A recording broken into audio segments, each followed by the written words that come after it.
Halo kawan, selamat bertemu lagi di channel Sarawak Omen.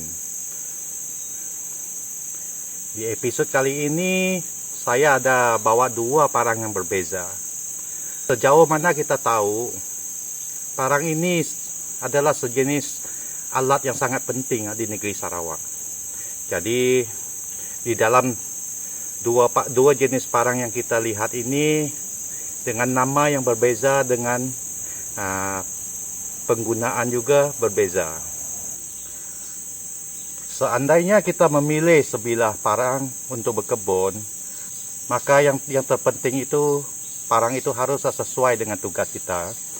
Contoh parang yang kita lihat ini, dia ada sebilah parang perhiasan. Nanti kita review ini, kita cakap ini dulu review ini dulu. Parang kebun biasanya lebih simpel dari segi ukirannya, penampilannya agak simpel lah. Jadi yang terpenting ada kesesuaian. Contoh kita cabut sebilah parang, kita tengok dia ada sedikit lengkung ke atas. Parang yang sebegini yang paling sesuai untuk menebang, karena lengkung yang di sini boleh mengurangkan getaran ketika menebang. Jadi kalau parang yang lurus itu, parang yang agak lurus, dia untuk buat kerja berat, biasa ada parang itu akan, kalau kita potong begini, parang itu kalau kena objek yang keras, parang ini akan berlipat. Jadi lengan kita di sini cepat lelah. Jadi parang yang begini dia lebih sesuai untuk menebang kerja yang lebih berat.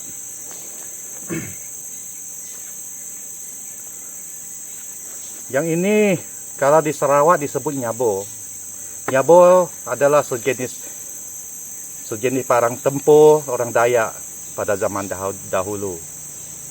Jadi di sini dapat kita melihat dengan jelas bentuk parang yang ini, dia agak lebih lurus dari yang kerja parang kebun. Jadi ini nyabo ini pada zaman dahulu memang khas untuk bertempur lah. Jadi kita boleh melihat dia punya garis lurus dia menuju ke sini, di bahagian sini. Dibandingkan dengan ini, garis lurus dia ke sini, di bahagian sini. Jadi parang lurus begini dia ke sini. Parang ini kalau ditengok dari segi bentuk dia, kita sudah tahu dia tidak sesuai untuk menebang. Oleh kerana desain dia lebih lurus, maka ujung dia sini sangat sesuai untuk menarget musuh yang lebih jauh, menarget objek yang lebih jauh. Jadi kalau menebang kita menggunakan sini, parang ini akan mudah melipat macam ni. Lipat dari lengan kita sangat lelah. Jadi kalau orang bertempur itu biasa musuh ada menggunakan gelabai. Parang biasanya parang macam ni lebih lurus kerana di ujung di sini lebih mudah mengambil target ya. Kerana musuh akan menggunakan gelabai. Jadi untuk menghampiri musuh itu agak berbahaya. Jadi pengguna dia lebih mudahlah mengambil target dia dari jarak yang lebih jauh.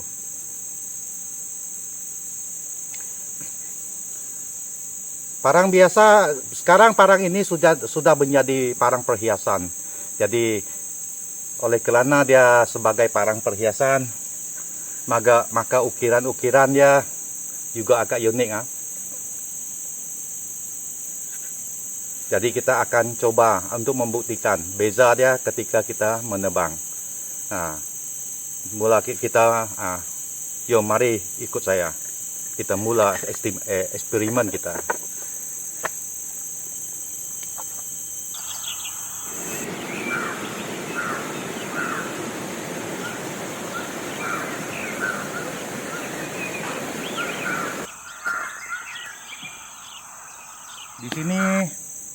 Di sini ada sebatang pohon yang sudah tumbang. Biasa. Jadi kalau kerja-kerja memotong ini biasa kayu ini dia lebih keras dari kayu hidup lah. Oleh kerana kayu yang lebih keras ini parang itu mudah. Kalau kita potong sekuatnya parang itu akan melontar balik ya. Jadi tangan kita sini akan sakit. Oleh kerana cara memegang parang itu janganlah kita memegang sekuat-kuat macam ni. Kalau kita perhatikan channel-channel YouTube di Eropa, orang putih mereka memiliki lengan dan tangan yang lebih kuat. Mereka menggenggam parang itu seakan-akan mereka menggenggam sebilah pedang. Jadi mereka melontarkan tenaga sekuatnya dengan menggunakan lengan. Tetapi di Sarawak sini, kita melontar parang itu, kita hanya menggunakan berat parang dia sendiri. Apabila sampai ke objek itu, kita akan melonggarkan tangan kita. Melonggarkan genggaman kita, supaya getarannya tidak sampai ke tangan. Ini akan, kalau getaran itu keterlaluan, malam ini muscle kita, otot-otot kita akan rasa sakit. Jadi ini cara yang salah. Jadi sekarang kita coba memotong. Nah, kita menggunakan 30% tenaga dulu. Kita rasa tak ada getaran, kita bagi 50%. Nah, sekarang 80% tenaga yang kita ada tanpa rasa getaran. Melontar parang itu tidak digalakkan menggunakan 100% tenaga kita. Ini adalah cara yang salah. Jadi kita paling banyak kita boleh menggunakan 80% tenaga. Ya selebihnya kita menggunakan berat parang dia sendiri untuk menghentak objek-objek yang kita nak lontar.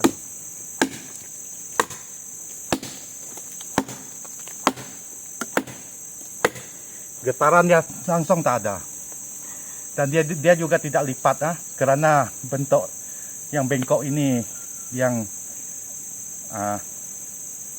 kerana fungsi bengkok ini yang menyebabkan parang ini sangat sesuai digunakan untuk kerja berat.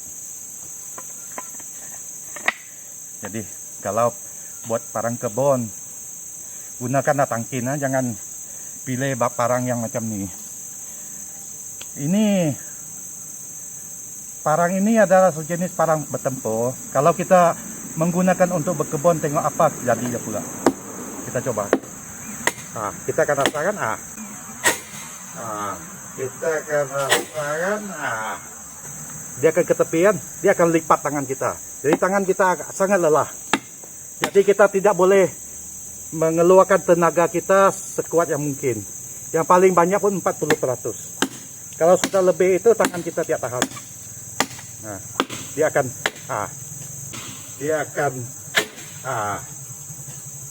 jadi parang ini sudah terbukti ya. Dia bukan parang yang kebun yang sangat sesuai. Oke. Oleh kerana parang ini adalah sebilah parang tempur. Jadi apa kata kita coba dia pula menggunakan teknik-teknik bertempur. Adakah parang ini sesuai untuk bertempur? Jom ikut kamera Omen.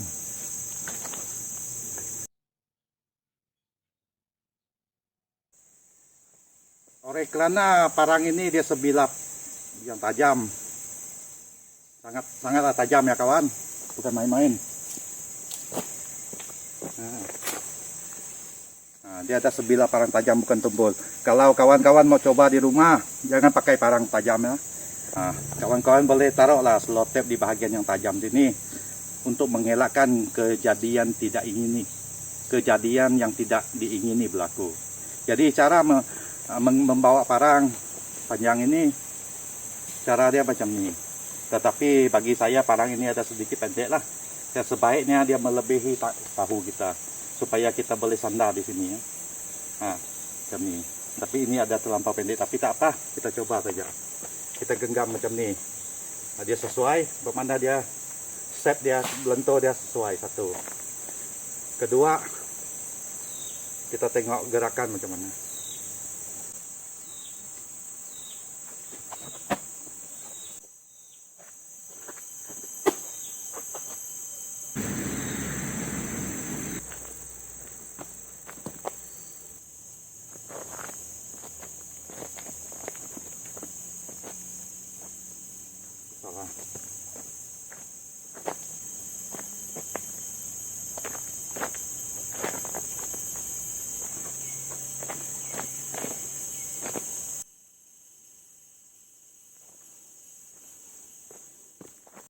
Nah, baiklah kawan, kita sudah melihat perbezaan antara dua parang ini ya.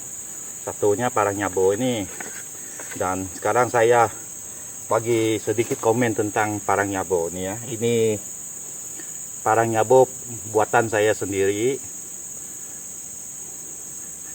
Handle dengan sarungnya saya mengukirnya pada waktu lapang untuk mengisi masa lapang lah. Jadi untuk perhiasan tak apa ini. Kalau kita menggunakannya untuk sebagai parang senjata, bagi saya dengan size badan saya, parang ini agak pendek bagi saya ya. Tadi kalau kita pegang macam ni, kita berdiri macam ni, sebaik dia sampai telinga lah, macam ni panjangnya. Jadi kurang dia ada 4 inci lagi lah bagi saya. Jadi parang ini melontar pun cepat, nak tarik balik parang kita nak pulang pun cepat. Jadi memang dia sejenis parang bertempur. Dia dengan size yang sederhana, dengan berat yang hanya di ujung dia beratnya. Jadi parang Nyabo ini adalah antara satu parang tempur yang terbaik di negeri Sarawak.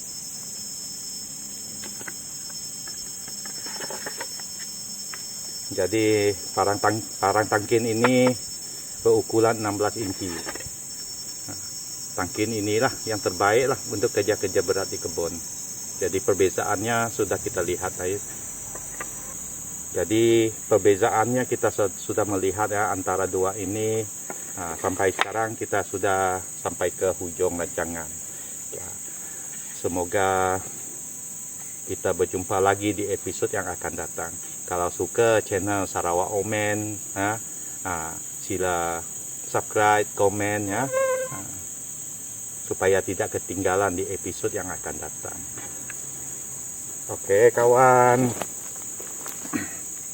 semoga berjumpa lagi di episode yang akan datang. Bye.